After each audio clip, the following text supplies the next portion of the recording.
আসসালামু আলাইকুম, মিশকাতের আম্মুর ডেইলি ব্লগে আপনাদের সবাইকে স্বাগতম। আজকে আমি একটি নতুন রেসিপি নিয়ে আসছি, সেটি হচ্ছে গরুর গোশত ভুনা। এই জন্য প্রথমে একটি পাত্রে আমি 2 কেজি পরিমাণ গোশত নিয়েছি। তারপর দিয়ে দিয়েছি পেঁয়াজ কুচি, পরিমাণ মতো আদা রসুন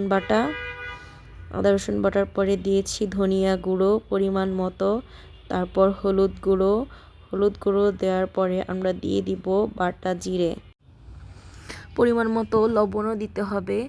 আর তাছাড়া দারুচিনি, এলাচ ও তেজপাতাও দিতে হবে। দুঃখিত, ভিডিওতে দেওয়ার পরে দিব হচ্ছে পরিমাণ মতো মরিচ গুঁড়ো। আপনারা যেই পরিমাণ ঝাল খান সেই হিসাব অনুযায়ী দিতে পারেন। মরিচ গুঁড়ো দেওয়া হয়ে গেলে দিয়ে দিচ্ছি পরিমাণ মতো তেল দেওয়া হলে আমি এগুলোকে হাত দিয়ে খুব ভালো করে ম্যারিনেট করব।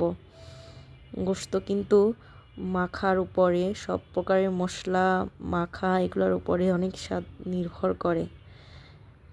আর একসাথে অনেক গোশত হলে রান্না করলে এমনিতেই টেস্টি হয়। তারপর খুব ভালো করে হাত দিয়ে ম্যারিনেট করে নেওয়া হচ্ছে।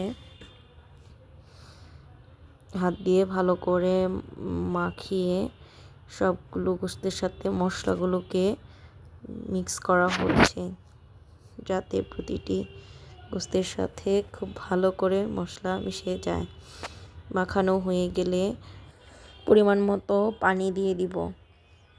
পরিমাণ মতো পানি দিয়ে ভালো করে ঢেকে রাইস কুকারে বসিয়ে দিব।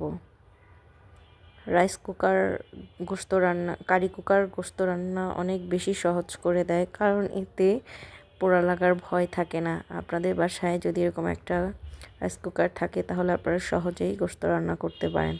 তারপর 2 ঘন্টা পরে ভালো করে উঠিয়ে নাড়াচাড়া করে দেখলাম আমার গোশত অলরেডি খাওয়ার জন্য রেডি।